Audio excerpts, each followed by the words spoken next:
Web scrapping avec Python. Avec la tonne d'informations sur le web, il est parfois difficile de s'y retrouver.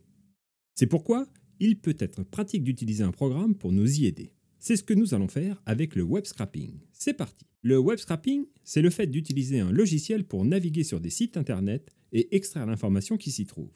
Mais pourquoi faire? Imaginez que vous vouliez créer une IA spécialisée dans les recettes de cuisine italienne. Vous allez donc devoir l'entraîner avec de nombreuses recettes. Soit vous le faites manuellement, mais cela risque d'être très long et très fastidieux. Soit vous listez les meilleurs sites de cuisine italienne et vous écrivez un script pour les parcourir à votre place. C'est justement là que le web scrapping va nous aider. Le scrapper, votre programme, va donc envoyer des requêtes pour se connecter comme vous le feriez avec votre navigateur préféré. Il va ensuite analyser le contenu des pages en s'appuyant sur les balises HTML. Et il va alors en extraire les données et vous les fournir sous forme exploitable par un logiciel. Ce pourra par exemple être au format JSON ou même encore en base de données. Attention toutefois à faire cela de manière éthique en évitant par exemple de surcharger les sites de milliers de requêtes. Certains sites interdisent d'ailleurs explicitement le scrapping dans le fichier robot.txt. Comme à l'accoutumée, nous allons utiliser une librairie Python pour faire notre scrapping. Les deux plus importantes bibliothèques pour cela sont Beautiful Soup et Scrappy. Beautiful Soup est simple et rapide à mettre en œuvre et sera pratique pour de petits projets. Scrappy permet de gérer de gros projets en parallélisant par exemple les accès au site. Mais voyons tout cela dans un exemple. Alors, pour illustrer les scrappers, ce que je vous propose, c'est de crawler et de scraper le site de l'informatique sans complexe, qui n'a pas été mis à jour depuis un bon moment, et on va essayer de trouver les titres des articles. Donc, le plus simple pour commencer, c'est quand même d'inspecter pour voir un peu comment ils sont, et on s'aperçoit par exemple qu'ils sont dans des balises H2. Donc, on va essayer de repérer toutes ces balises H2. Donc on va commencer avec Beautiful Soup et on va commencer par installer Beautiful Soup 4, ici le package. Ensuite, on va créer un script, bien entendu, et ISC BS par exemple pour Beautiful Soup. Voilà, et bien sûr, pour commencer, il nous faut aussi un autre package, je suis en train de penser, il nous faut le package request qui va nous permettre justement de faire nos requêtes web. Hop. Voilà, on va importer request. Voilà, et on va importer BS4. Voilà, et Beautiful Soup. Alors l'URL donc on va utiliser, c'est celle du site de l'informatique sans complexe, https://www.informatiquesanscomplexe.com. Vous pouvez la réutiliser si vous voulez pour vous entraîner.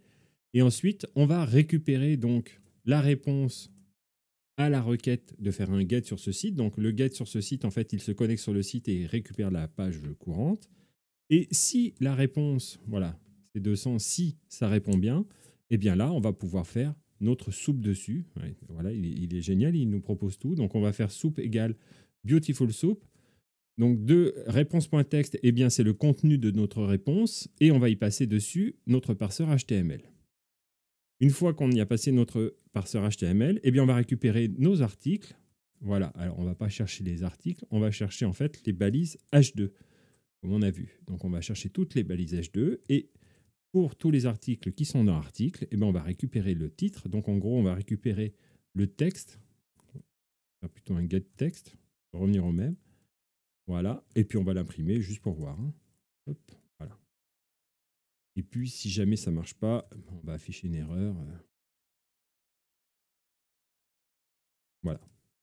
Donc là, très simple, le script se connecte et récupère la réponse. Si la réponse est bonne, on passe Beautiful Soup. Et ensuite, on repère toutes les balises H2 et on récupère les textes de ces balises H2. Normalement, on devrait récupérer les 4 articles de notre page. Donc, on sauvegarde et on teste. Voilà.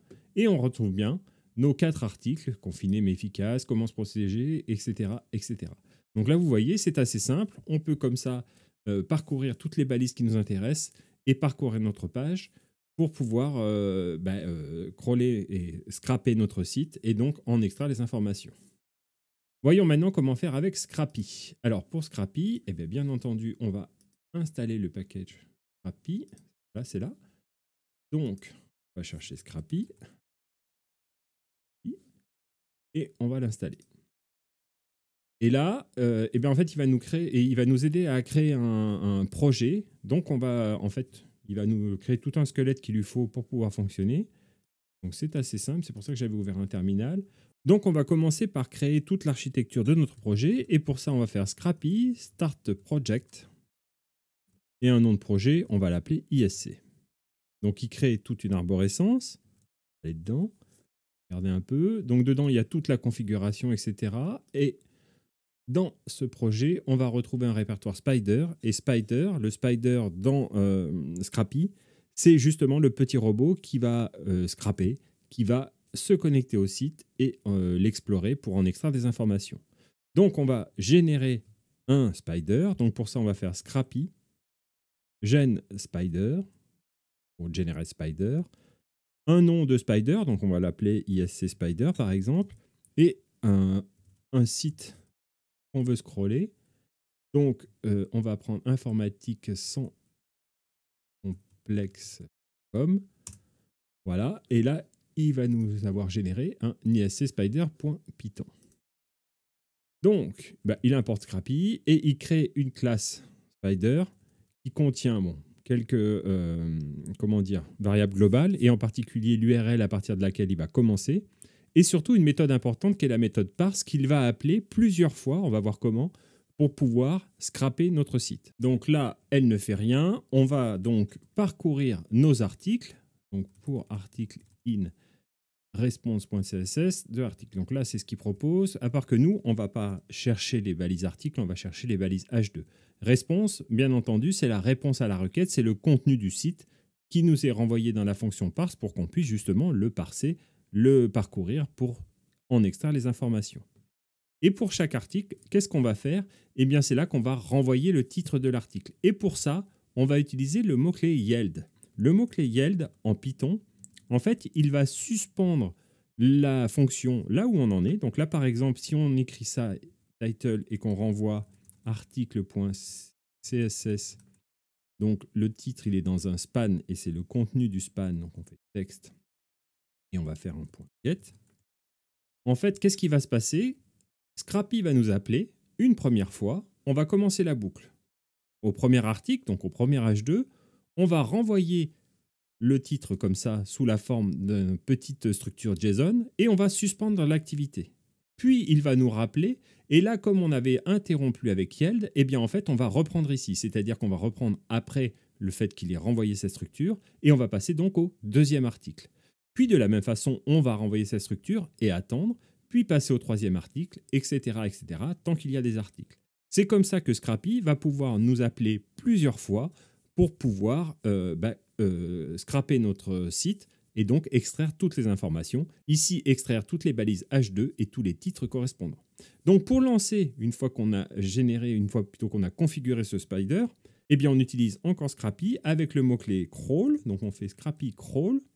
On lui donne le nom du spider que l'on veut utiliser, donc ISC spider dans notre cas, et on lui dit qu'on veut que la sortie soit sous la forme d'un fichier JSON qu'on va appeler article.json. On le lance. Alors là, Scrappy est en mode debug par défaut, donc il est très verbeux, ça donne beaucoup d'informations. On le laisse faire. Et quand il va avoir terminé, voilà, il nous crée un fichier article.json qui contient tous les titres, comme on a pu faire avec Beautiful Soup. Donc c'est une certaine gymnastique quand on programme avec des yields comme ça pour pouvoir parcourir nos pages. Voilà, vous savez maintenant comment analyser un site web avec un script Python. Amusez-vous, expérimentez et n'hésitez pas à partager dans les commentaires. À très vite pour une nouvelle vidéo sur une question informatique en moins de 3 minutes.